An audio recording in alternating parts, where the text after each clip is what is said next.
Good morning, Utsoda, and namaste, and welcome to Hindu Lounge. Hello, everyone. This is Namaste. This is Hindu Lounge, episode number 23. And here we are again. I am Vijay Shah. I'm the Executive Vice President for World Hindu Council of America, or VHPA. And with me, as always, is Utsav Chakrabarti. Utsoda is our Executive Director for HinduPACT. Now, this particular show, Hindu Lounge, is brought to you by HinduPACT, which is the advocacy, research, and policy. Policy research and advocacy initiative of World Hindu Council of America. And we on behalf of this initiative, we do a live show every week. And Utsada, today we have a special guest. So why don't you Yes, start with today, introducing? Good morning and welcome to our special guest. Namaste Ajay and Namaste to our viewers. Today we have a special guest, Maya Durga Chakrabarti, and she's here and she's 10 months old and she decided to Ah, hang out with me today all just to right. see all the exciting things or not so exciting things we are doing. And Maya, would you like to say Namaste? She does Namaste occasionally, All like right. every third time you ask her, but she's such a small kid that I'm impressed That by was a that. namaste. Yeah, I there thought, you oh, go. she did Namaste. that. There you go. All right. So Utsada, we are back after we are back. Oh, she's not going to be here. Well, she's gonna be I talking a lot if I keep her here. And our ratings would go up if she was present all the time.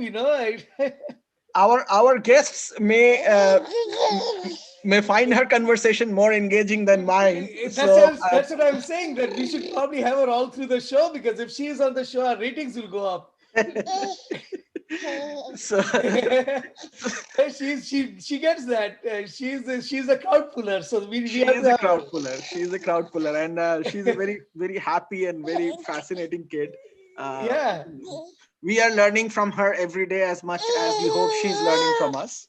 All right. So So we should have her as a regular guest on this we show. should have her as a regular guest, and I think she's going to be a very good geopolitical commentator. I I think one of these days she'll replace one of both of us. So I guess. All right. I so think I should let her go because otherwise we'll keep doing this and not have any conversation. so that I have a question for you. Yes. Last week was the only first week actually after 22 weeks that we were off. So it was Correct. kind of a vacation week for us, but was it a vacation? Well, it's not exactly vacation because we were watching and very closely listening to the Reflections 50, which was the 50 years of World Hindu Council of America celebrations journey. Uh, so we had a 2 day packed show and we were watching it. We were learning from all the speakers and it was very engaging. So yeah, it was a vacation in a way for us, but it was also a learning vacation, if I can put it that way. One of the things that was interesting is there were several sessions in that program. It's Reflections at 50. We talked about it the previous week, and we said, look, I mean, this is the 50th anniversary of World Hindu Council of America, and there were about 8 tracks over there, and one of the keynotes, out of which one of the tracks actually was on advocacy, Correct. and there was one of the keynotes was on advocacy. And so the keynotes was presented by Dr. Raj Vedam, and he's excellent speaker. And and his talk was so well received, Utsaga, and he hit on some of the exact same issues that we have been talking about over last 23 weeks now. So I was so glad to see that these are the same issues that he has talked about before, and I think it reinforces among everyone. By the way, that event on the last day, on the second day, was attended. That video for the last day was viewed by over 4,000 people. So and Professor Vedams was one of the most well received, well received talks. Advocacy the panel was also led by Rakhi Israni, and Rakhi has been very active in advocacy field for a long time, and she talked about she talked about her experiences and in the advocacy field, and so were the other. There were several other guests, including Sham Sharma, who has a Sham Sharma show, and the representatives of Hindu American Foundation, and several others. So I think it was overall really well received show. I just want to tell everyone that please go to uh, VHPA videos on YouTube, and I will put up the URL in a minute. But please go to our channel, which is VHPA videos on YouTube, and go to Reflections at 50 playlist, and you will see all the videos over there, not just advocacy, but all the other ones as well. So with that, Sudha, I want to start right on the topic for the day, and we have been talking about American elections forever, for last since the election cycle started, and this is really an election which is of a lot of importance to Hindus. And what we have one of the weeks some weeks ago, we talked about the questionnaire that we sent out to the presidential candidates, and now today we are going to talk about the questionnaire that we have sent to the congressional candidates, both for House of Representatives as well as Senate. So the while I have the questionnaire here, but I want you to put the questionnaire in perspective as to why the questionnaire, why we created the questionnaire, and why we are sending it out to all the representatives. So that on to you, please tell us why we are doing the questionnaire.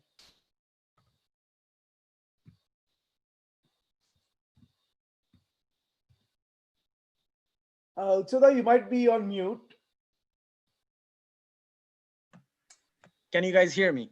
Yes, we can Okay, now. I'm sorry. So yeah, so there are a couple of reasons why we may be doing this. And one of the main reasons is that, as a community, American Hindu community, we are close to almost 2% of the population. More than 1 million of them are immigrants, and we have more than 4 million of them are immigrants, and close to 6 million in population as the Hindu community. So we are really an important part of the electorate, and because many Hindu Americans are new immigrants or first generation immigrants, or at most second generation immigrants, they are slowly moving up the political ladder, so to speak, in America. And it is important that American politicians, both at the House, at the Senate, and as well as the presidential level, understand and recognize the uniqueness that American Hindus bring. Hindus are the third largest religion in the world. They're the world's oldest religion, and they are, for people who care about diversity, they are absolutely different, a paradigm different from the other major religions in the world, which are the Abrahamic systems, with the Jewish, Islam, and Christianity, which follow a similar Abrahamic school of philosophies. So for those who care about diversity, which American politicians care about or claim to care about, Hindus who represent a completely different paradigm in thinking, philosophy, theology, and with being the third largest religion in the world, with one of the largest growing populations in America, they matter. Their voices matter, and their expectations and hopes matter. So that's why I think, as HinduPACT, Hindu Policy Research and Advocacy Group Collective, we have prepared this questionnaire, and we have sent it to the different candidates.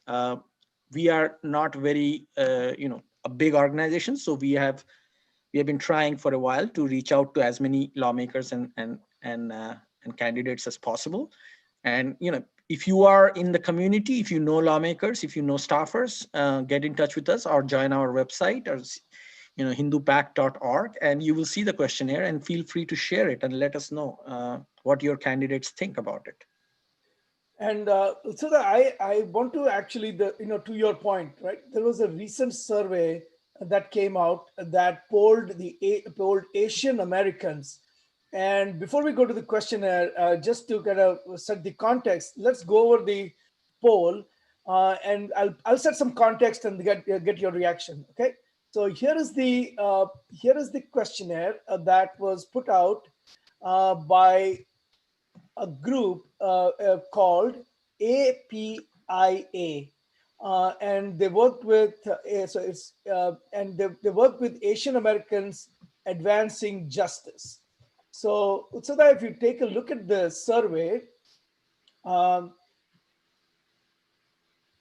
I will. So, by the way, this particular organization is Asian Pacific American Organization, and I'll skip all these things. And it's a fairly sizable survey. So that if you take a look at it, you'll see that there were this particular survey was conducted with 1,569 people, which has a margin of error of plus minus 2%. Now, I must mention that this particular group is much more aligned to the Democratic Party. And so you may see some inherent biases, and we'll talk about that as we kind of go forward. But it's a fairly They are working on behalf of the Democratic Party, so they are fully aligned with the Democratic Party. So we have to keep that information out there so that people take that into consideration when looking at the survey. I was just being a little bit more generous to them, so that No, I'm being generous. There's nothing wrong with being aligned with the. I think people will come to some conclusion on their own, and we should do that. But they claim to be non-partisan. That as it may be, I don't know if that's true or not. But so here is the survey. I think the Asian American Advancement for Justice is actually a non-partisan. I don't know if APIA is officially non-partisan or not. We'll have to look up the sponsoring organization a little bit more. But here is the survey they did, and they these are the 7 Asian American nationalities so that they surveyed. Okay, the Filipinos, the Asian Indians, the Asian American general catch-all category, the Japanese Americans, the Korean Americans, the Vietnamese Americans, and the Chinese Americans. Okay, so let's skip some of these things, and how are people going to vote? This is the first thing that you want to note. You can see that Asian Indians, according to their survey, are 54% Democrat, 28% claim to be independent, and 16% claim to be Republican. Okay. Keep that number in mind, which is opposite of where the Vietnamese Americans are, who are 38% they claim to be on the Republican side, 34% claim to be independent or something else like libertarian, green, whatever it is, and 27% identify themselves as Democrats. So this is the basic party identification, party affiliation data that you can see here. And then if you keep going down, who contacted who and things like that. So you can actually, a little bit you can see here that the Democrats have contacted about 57%. Have you been contacted in past year? And so Democrats really have contacted only about 40% of Japanese Americans, only 43%, and really a great deal, only 20% of Indian American, 43% total of Indian Americans. Whereas they have very little contact with Vietnamese or Chinese Americans. So it's about 3 times as many Asian and Japanese have been contacted. But you can also see that 50%, 57% of Asian Americans have not been contacted. I'm sorry,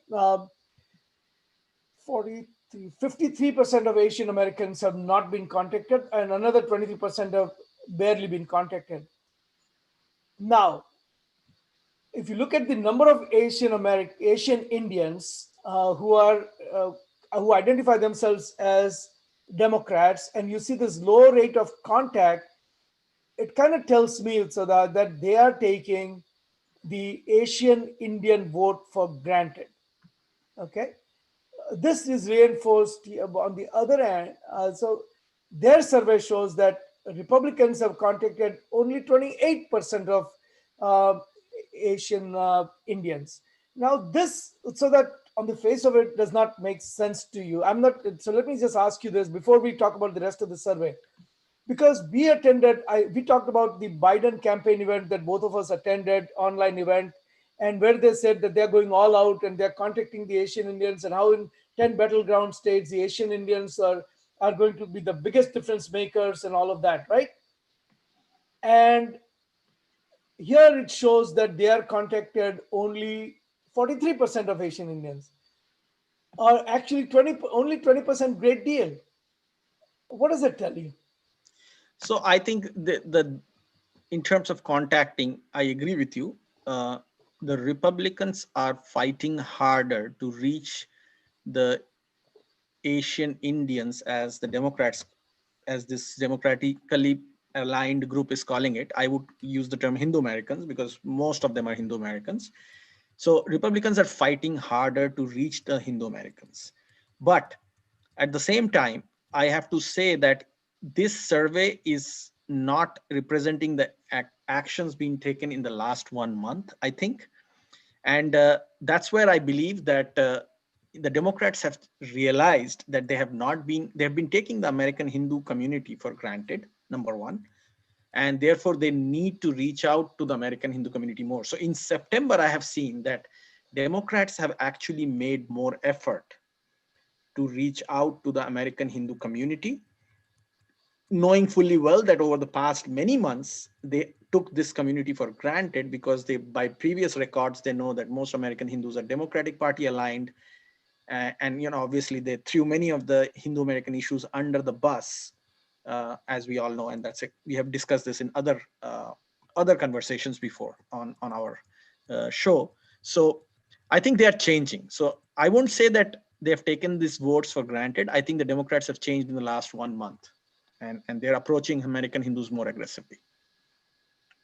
Okay, so the other thing that you pointed out is also of is also of a note here, and that is there are they are still looking at it as Asian Indians and not as Hindus. And I think they would do much better if they were to start addressing the Hindu Americans, because American Hindus make up a much larger constituency, and the issues that affect Hindus globally, they can comprehensively address to their own advantage, as is being done for the Muslim community. But they shy away from that, and they only want to address nationality and not really address the core Hindu issues that have been presented to them multiple times now. So Okay. I'll say there are two reasons for that, Ajay bhai, why the Democratic Party, or for that matter, even many in the Republican Party, don't. Number one, the the Hindu identity, once they start in actually talking to American Hindus, then they'll have to treat Hindus as equal to their other religious identities that they are already addressing, which is the Jewish American, the Muslim American, and sometimes even Catholics, segments within the Christian community, majority Christian community. So they don't want to give you that, that status. They don't want to raise you to that level So as why is Indian. that? Why don't they want to raise you to the status of That's a any other question religion? that our audience, and as that's a question that we all have to ask, and we will get the answers if we really honestly ask these questions. And I mean, I can go into a detailed discussion on that, but I think that should be another show. But so that it should not be, ideally, right? Ideally, it should not be your job or my job. Uh, and we are doing Hindu advocacy, and we are advocating for Hindu issues and all that. But in reality, I mean, look, Democrats have someone who grew up with a Hindu family as a vice presidential candidate. Why do we even need to do this? Shouldn't that person, be But but let me Senator cut Kamala you. Harris? You're Be talking of Kamala Harris. Let me cut you short. She shouldn't, doesn't identify as a shouldn't Hindu. Senator, yeah, but shouldn't Senator Kamala Harris? Okay, forget about She Senator Kamala identifies Harris. as a Baptist Christian because I that's the understand. largest Okay, African well, American vote bank out there. but she talked about her chitti, and she said that she had affiliation with the mandir in India and things like that. Okay, we don't have litmus test for being a Hindu. Let's say that, but she can at least advocate because of her mother's background, her family's background. She should be advocating. Okay, let's say that she is now a Christian and Baptist and all that. Not her, but what about the other half a dozen people that had a seat at the table and they hosted a Biden campaign event? Now there are two of them or three of them, including one with the in Gujarati with the elders conversation, with all these people who are so close to Biden campaign and similar people on the Trump campaign, right?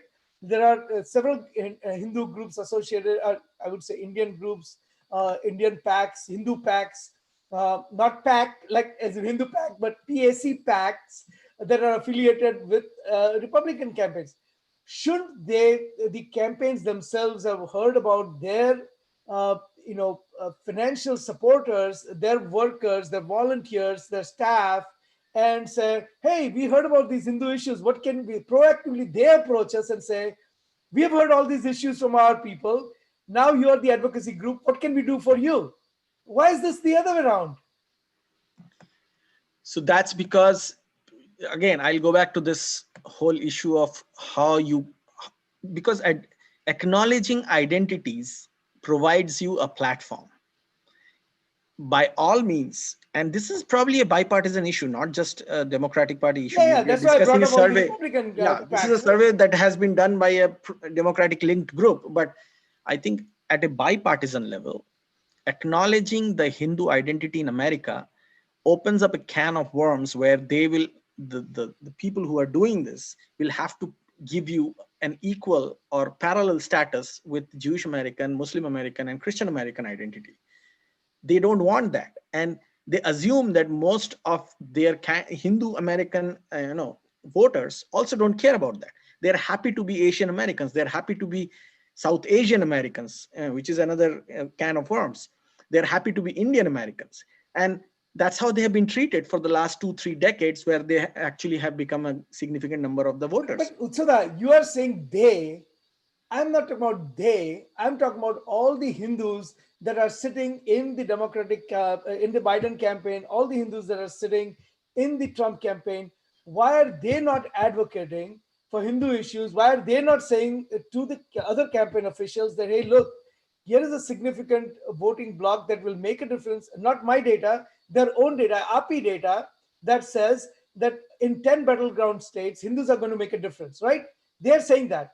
So now, won't it be in their own interest to reach out to Hindu advocacy groups such as ours and say, "Hey, you guys are do you have issues that we can speak on because your vote is important to us?" So I'm not talking about they. I'm talking about Hindus who are sitting in the campaign. Don't they want to be considered equal?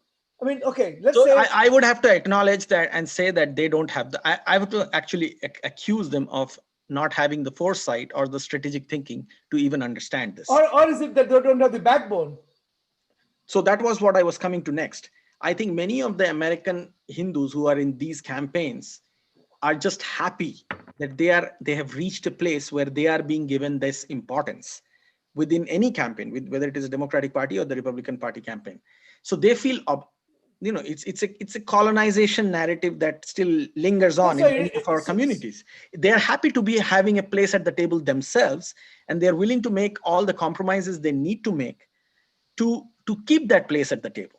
Now, I keep warning these so-called surrogates and advocates who are already part of the campaign that if you do not talk about the American Hindu identity, you will eventually not have a place at the table also, because somebody else's identity is going to overrule you, but they haven't gotten that yet. So all the people they're you happy. mentioned, They're happy if Biden comes out and tells their grandmother that your son is the biggest gift that India has given to America, or Biden comes out and says that the samosas were really good, and to that extent they're happy with the campaign, but they don't have enough, uh, you know, uh, enough backbone to say, hey, here are the core Hindu issues. This is what I hear from my community, and as a campaign, while we are going out and seeking votes, we want to address these issues.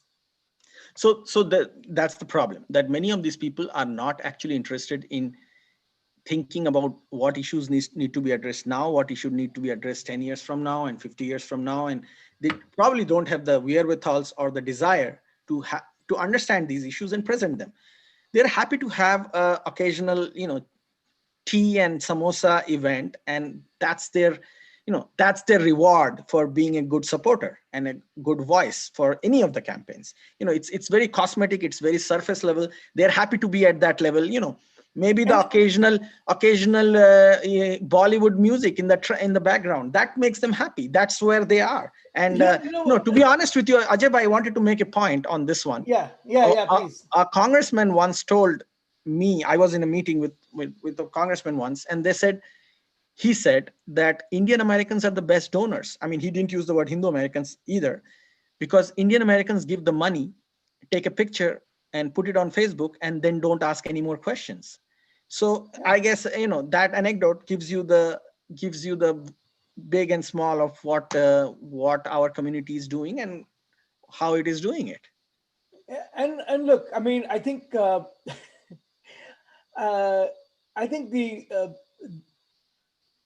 we go really to the you said that Congress person said it the best, because I was going to give a similar example, and but I think this kind of cover says it all, that all we really need is a photo op, and we really don't need anything beyond that in return for, there was a Democratic Party set out a press release in last about a week ago, saying that in one fundraising event they raised $3.5 million for the Biden campaign in one event. Okay. And they were begging the Trump campaign to address maybe one or two Hindu issues, but got no commitment. Which community, Utsala, gives $3.5 million in one event and gets no issues addressed? Forget about agree, not even address.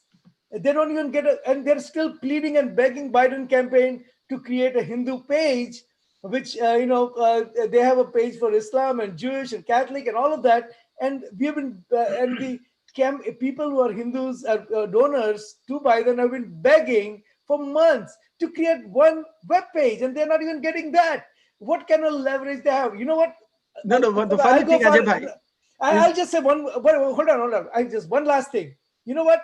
You said that we are okay with photo op. I will say we are okay if a Hindu Congress person gets elected and doesn't go and join Pakistani caucus. well, the thing is, Ajay bhai, this is like they're just looking for a little bit of approval. So like I'm just imagining this scenario where they're handing over this check of $3 million to the Biden campaign, and saying, by the way, we beg you, here, take this $3 million.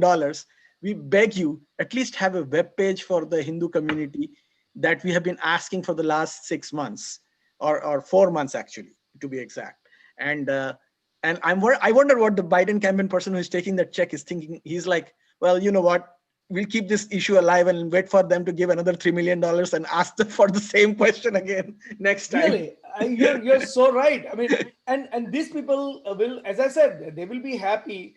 I mean, they will be happy if the person doesn't join Pakistani caucus and start advocating for Pakistan after taking money from Hindus. Okay, let's continue this. So Senate race, of course, there's they are saying 63% of the people are congressional races are going to vote for house seats are going to vote for Democrats. 24% uh, for Republicans. Similar numbers, with a little bit of more Republican leaning in the Senate race. Um, well, that could be because a lot of the senators are, and Congress people came out blatantly against you know Hindus when it came to Kashmir, and granting the prioritized refugee status to Hindus and things like that. We'll skip the presidential, but just if you're cursorily interested, 65% they think are going to vote for Biden, 28% for Trump. I want to skip a lot of the other ones about the favorability and all that. But one of the points they were trying to make is that uh, even after the Namaste Trump and Howdy Modi event, only 19% are favorable uh, to President Trump, and I take that Utsoda with a grain of salt. I think one of the things that we ought to do is really figure out if how good or bad these numbers are. We are non-partisan. We don't really care. We just want to study this, and we want to understand these numbers. I would have guessed that if this was all surveys have biases, and I have I don't take this number. you know, as much, you know, I take it with a pinch of salt. I don't know how accurate it is. Any comment from you before I move on? Well, I think I agree with you. I mean, this survey we can see where the survey is coming from, and I would be in agreement. Like we take it with a pinch of salt. We go forward, and I think the Republican Party also has come to believe that just by promoting the good relationship that the American leadership has had with Indian Prime Minister Narendra Modi, who is considered a very strong advocate of Hindu issues globally. From the Indian perspective, that is enough to attract Hindu American votes. So I think Democrats have their own issues and Republicans have their own issues on this aspect. And a couple of these numbers are somewhat believable. So when it came to immigration, the Democrats have an edge, but that not that big an edge. 54%. I think that points to the fact that in Indian American community and a lot of the Asian communities actually, uh, the immigration debate, because Indian Americans are people from who are of Indian origin, most of them came here, almost all of them came here through the legal route, and they went through a lot of pain in terms of getting the green card, H1 visa, green card, F1 to green card, things like that, J1 to green card, whatever, J1 to H1 to green card, F1 to H1 to a green card, and all that. And the process was years long, painful, and I think you know, a neutral survey of any kind would show that yes, people who are waiting for green card would would definitely say that the green card process should be expedited, but rest of the people would probably come and say, hey, you know what? We paid our dues. We went through the legal route. Why as why why give shortcuts to anyone else? And I think these numbers, the way they are somewhat reflective of that. And I don't quite believe the Indian numbers here, but I don't have any other data to prove otherwise at this time. This is something I want to skip, so that I want to go directly to this other section, and I that is a really telling one. So there are questions on race, discrimination, and remedies.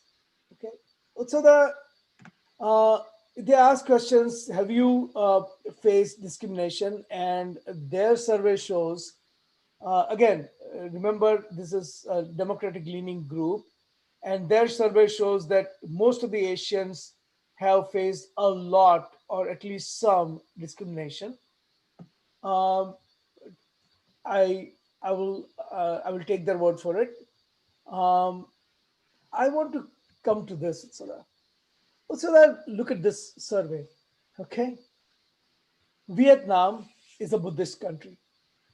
China is a Buddhist, Confucian, Tao practicing country.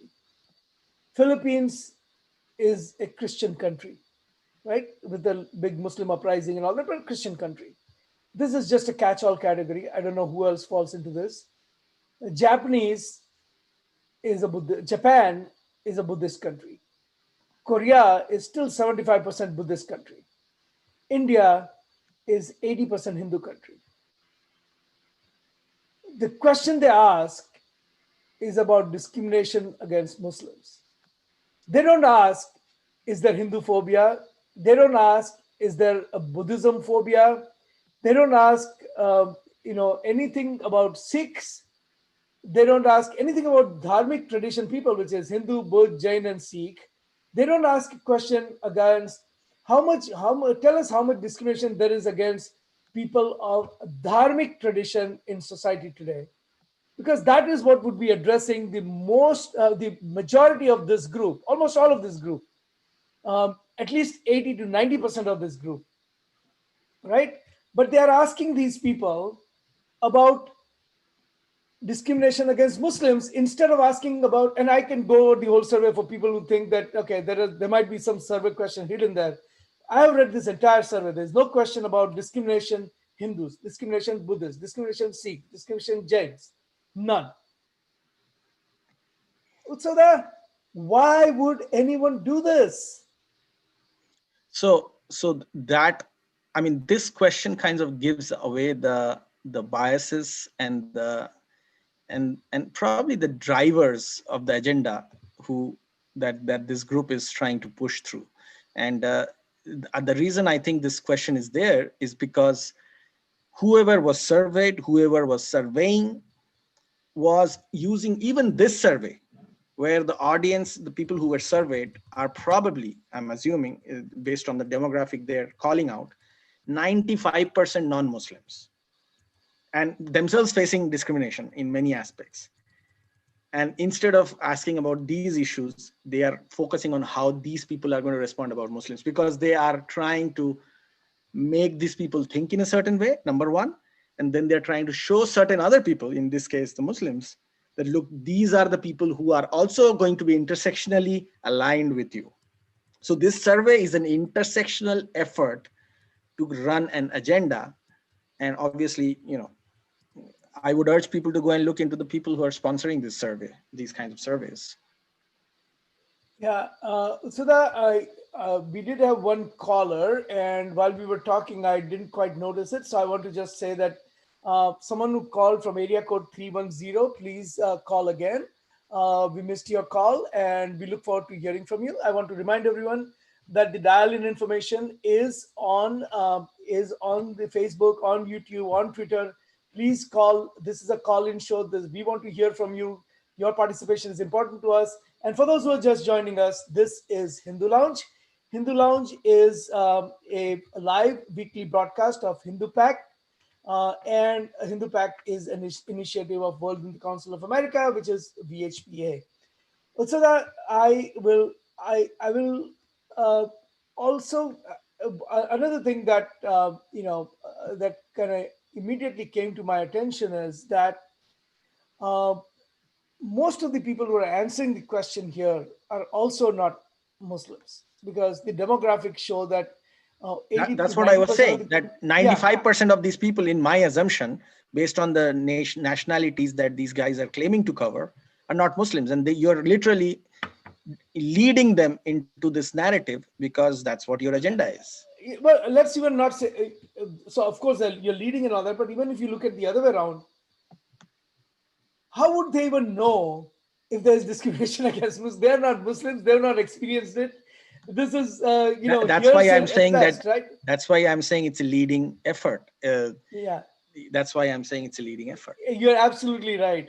This is the kind of biases that make most of these surveys really, really unbelievable. So that I am going to let's talk about our questionnaire, right? So now we looked at the general, the what people are feeling, thinking as per this particular Democratic Aligned group and their survey, what they showed.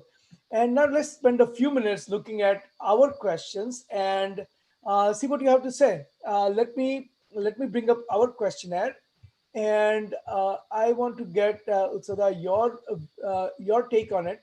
So while I'm bringing that up, uh, why don't you talk a little bit about why is this survey not just we what are the kinds of issues that we want to highlight in this survey? The reason I say that is because a lot of people mistake us and they think that we are here asking about Indian issues. We are here to talk about how is Modi government doing, or how is support for Modi government and all that.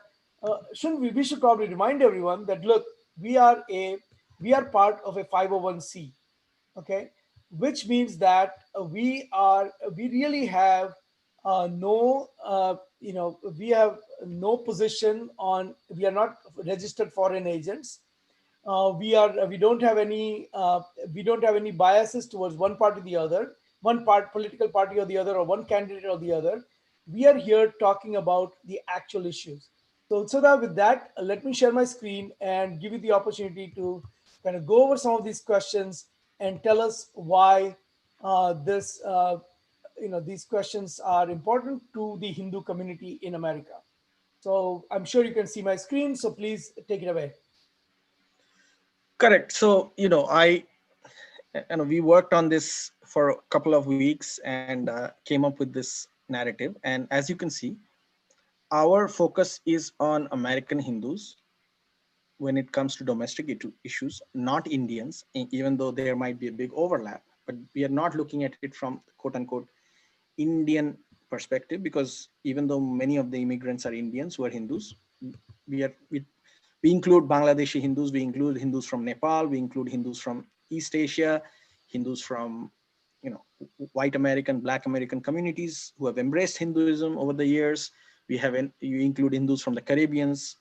So we care. This issue is about talking about Hindu issues in America. So domestic issues, we care about the regular, you know, dismemberment of Hindu murtis at temples of devis, and murtis are the statues and of our deities, and happens on a regular basis all over the country.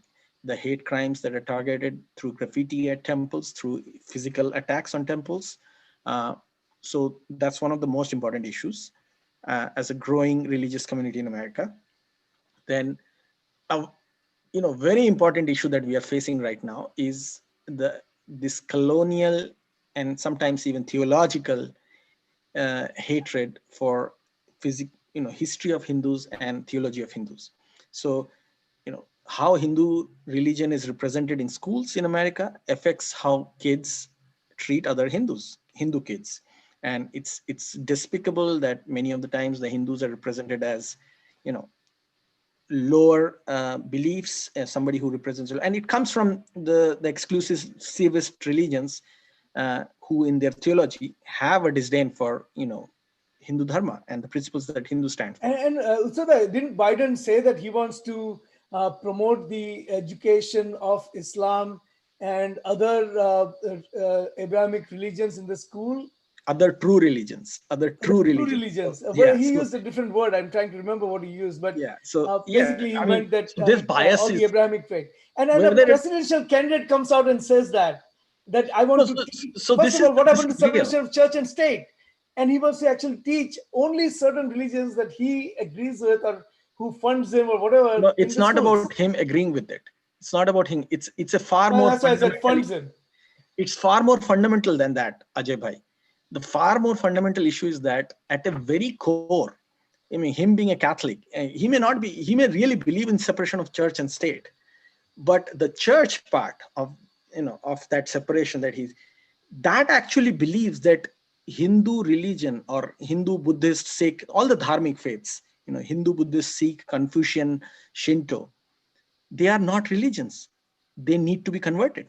I mean, they are a blemish. I mean, some theologians in both the Abraham, you know, Christian and Islamic community go as far as to say that these people need to be converted because they are false religions, false gods. This is literally what they say. So it's not just Biden that this fundamental thinking is at the very core of many of these Well, people's but beliefs, and they don't mind sharing it because that's how core it is.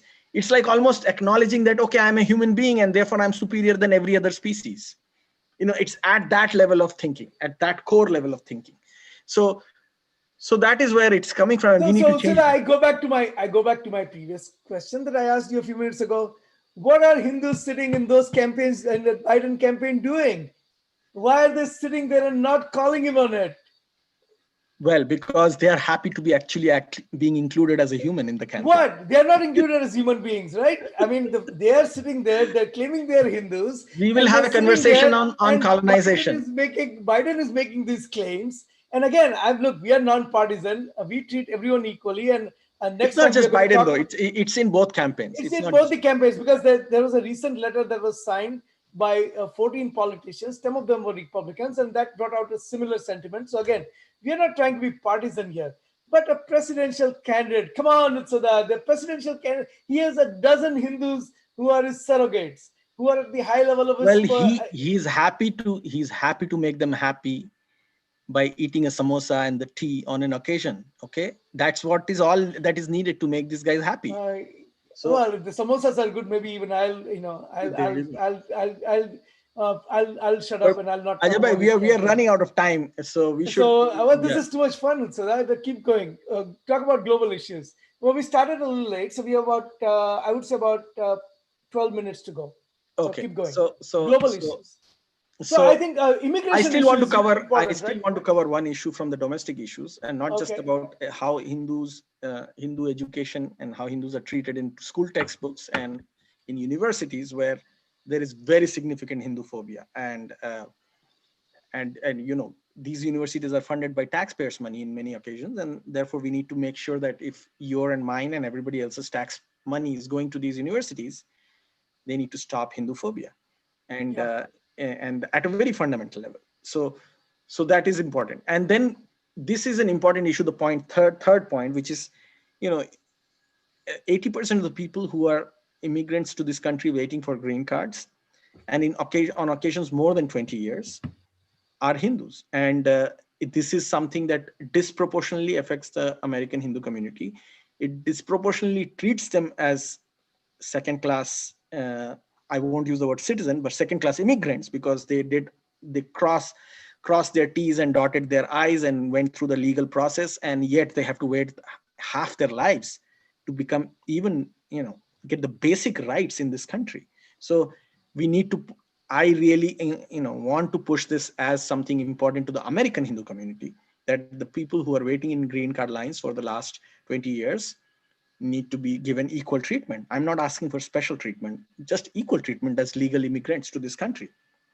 And then I wanted to talk about the global issues, which is, you know, we just saw a huge deal in American politics, with from city council level to all the way to Biden and Trump, not Trump talking about it, but Biden talking about it, about how India was being specifically discriminatory by giving the dharmic communities, the Hindu, Sikhs, Buddhists of Afghanistan, Pakistan, and Bangladesh, where they are treated constitutionally as second-class citizens, not in social life, but the law of those lands treats them as second-class citizens.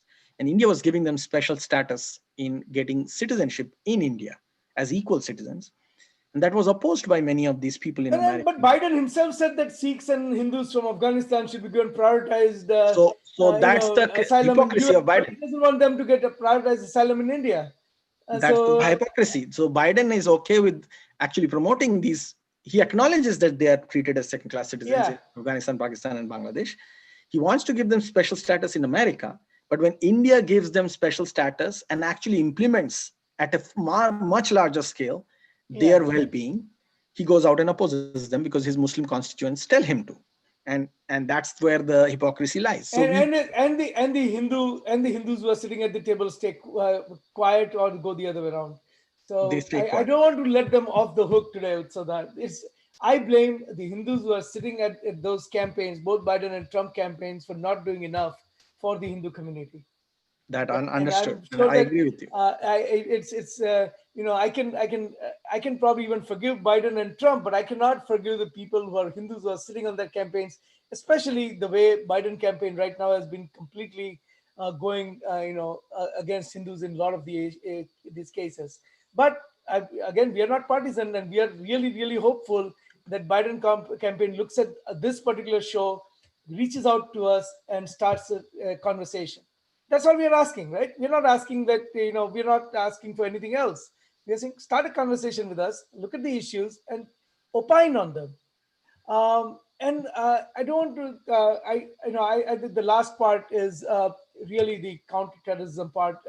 America, India, and other democracies have really been victims of terrorism and across the board, and especially increasingly so in the Indo-Pacific region. And I think um, we really need to come together as so we talk about India because India is our dharma bhumi, and attacks in India happens with those attacks are mostly geared towards Hindus, and as global Hindus, we cannot stay quiet when Hindus in India or in other countries are discriminated against, are attacked, are terrorized by religious fanatics, all of that. So with that, so that any final comment before we move on to the last couple of things that we have for this particular show? No, I mean, I think we have discussed this at length, and I think we have reinforced the point that we often discuss, which is the American Hindu leadership, which is involved in the political parties as representatives of the community, needs to shape up and needs to do a better job representing the community, and needs to let the candidates know at all level that how important it is to reach out and engage with the American Hindu community, and that all the money that the community gives uh, needs to be used for a purpose that is not just cosmetic in nature, not just self-serving in nature, but actually serves not just the current generation, but makes it better for the future generations as well. And it brings a larger, benefit to the community 50 years down the road. That's how we should be thinking. So that moving on to the next topic, I just want to put this one picture up on the screen and pay my tribute. So this, I want to pay tribute to S.P. Balasubramaniam, who was, who passed away of COVID and other complications last week. He was a very renowned bhajan singer, kirtans, coming from Tamil Nadu. Uh, the amazing contribution that he made through his life, and lifelong committed Hindu, donated his house actually for a good cause just a few months ago, and entire Hindu community um, mourns his death, and we kind of join the Hindu community in mourning the death of S.P. Balasubramaniam. Yes, and SP Balasubramaniam will remain one of the most popular and talented singers of popular music in India. As I grew up listening to his music, and my first memories of his music are from Bollywood blockbusters, and yet he was a very uh, down to earth, strong Hindu. He donated a lot of money to the charities run by the Kanchi Pete, the Shankaracharya's organization that serves the community, especially on poor people who require support with eye surgeries. So SP Balasubramaniam was a very deep, talented, and a devout soul, and I think our community owes him a thanks for all he did in the time he served the community on this planet, on Yeah. earth. So that the next there are two popular segments: the Hindu Seva Act of the week, and then one that everyone votes for with anticipation, the Hindu Phobe of the week. Okay, so first one, the Hindu Seva Act of the week. So Utsada, I have picked this one today. So I know usually you pick, but this one I think I really like what Seva Bharti in Telangana has done. So let me share the screen and show people what Seva Bharti in Telangana has done.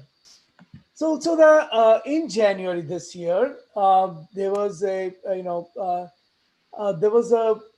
mob attack on in a small town in Telangana against Hindus. Okay, and this Muslim mob, hundreds of people, 400-500 people, they attacked the Hindu homes in a particular area, and they looted the property, and they burnt down the houses, and 18 houses. And it was because some youth was driving rash, and some Hindu elder in the community said, "Hey, please drive carefully," and that led to this mob violence, and the houses got destroyed and all of that. Seva Bharti in Telangana. Now we've talked about Seva Bharti quite a bit. It's an exemplary organization around the world. So Seva Bharti in India is now building houses for all the people who got displaced because their houses were looted and burnt down. Now I want to say that Seva Bharti does not only serve the Hindu community or Christian community or Islamic community. Seva Bharti serves everyone. Seva Bharti is exemplary when it comes to floods and droughts and you name natural disasters like earthquakes and all that. They never ask anyone, what is your religion? What is your faith? Who do you worship? Do you worship? Do you not worship? None of that, right? How do you dress? Whether you're man, woman, child, whatever, elder. Seva Bharti is always there to help the community. And this one, it's, they, uh, because the victims of these kinds of riots usually get no help. They're not at the scale at which earthquakes occur, or earthquakes or floods occur and all that. So this is the kind of community that is generally underserved, even in the disaster area, when it comes to disasters. As for Seva Bharati to go there and to really help build houses for these 18 families who lost their home, we thank them, and we picked them for Hindu Seva Act of the Week. So that there is a learning here for everyone, that can do seva in many different ways, support organizations. And by the way, if you're a listener, if you're our viewer, you want to nominate an organization for Seva Act of the Week, please send us an email, and we will look into it, and we'll definitely give them a shout out on this show. And with that, Utsoda, our final segment, the most anticipated segment of the week, who do you have as the Hindu phobe of the week? So the Hindu phobe of the week is actually not one individual. It's a bunch of individuals, and all of them are, I've included them all in this list because they work together, and they literally work together for no other reason but to run an agenda, which was, in this case, the Indian government had arrested an individual named Umar Khalid for playing instigator's role in the riots that took place in Delhi, in which a lot of people died, uh, timed perfectly with the visit of the US president to India for maximum global coverage. And so this gentleman named Umar Khalid is under interrogation. He's been arrested, and under the Unlawful Activities Prevention Act. And the judiciary is looking into it. And here comes people from around the world, many of whom have probably not stepped in India in the last 5 years. But, Amitav Ghosh, Arundhati Roy, Noam Chomsky, Judith Butler, Romila Thapar, Sheldon Pollock, P. Sainath, all of them sitting outside India, in America and other parts of the world, petitioning the government of India, making public statements, writing articles to force the Indian government to free Umar Khalid. No respect for judiciary, no respect for the law, no respect for anything that could be right in these situations. But if this is, it's driven by the simple-minded hate that Hindus do not deserve justice, and there's a So, politics. I find some of these names interesting. What is Salman Rushdie doing in this group?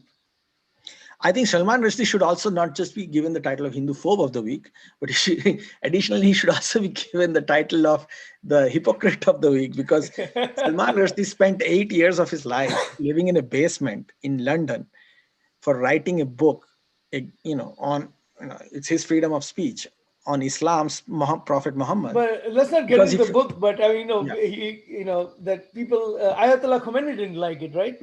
correct. And so he literally spent 10 years in a basement trying to save his life. And now he's, this is what politics does. And And the Hindus supported him, right, when he was hiding and all that. And now this not is just supported him, they even invited him on many occasions to come to India and stay there. I mean, he didn't come, but they offered him protection. They offered to speak on his behalf. and, So, and so what does Sheldon Pollock know about India? well, Sheldon Pollock is he's Sheldon Pollock. Sheldon Pollock is no, not just about India. Like, what does Sheldon Pollock know about what happened in Delhi riots? That's the funny part. Like, Noam Chomsky may be an intellectual, and I would call him a hypocrite for being a Marxist who had to flee the former Soviet Union, whose family had to flee the former Soviet Union. Like, you cannot be a bigger hypocritical where you have to flee the. Well, maybe he just wanted to spread Marxism, so it was just Yeah, you run away from a Marxist society only to go to the free world and then preach Marxism. So, and then you talk about something that has nothing to do with you. So it's like me writing a petition on on an issue that happened in the streets of Suva in Fiji, and claiming to know everything about what happened there. So Yeah, well, that we all have internet, right? So we can write and talk about anything because we're all experts at everything now. exactly, I guess especially these guys. Yeah. Yeah, these people truly, truly hate Hindus. I mean, there's just no other way of putting it. True, true. And that's why, I mean, that's the reason why I picked them, because the only thing that brings them together for this cause is the general belief in their mind that Hindus do not deserve justice.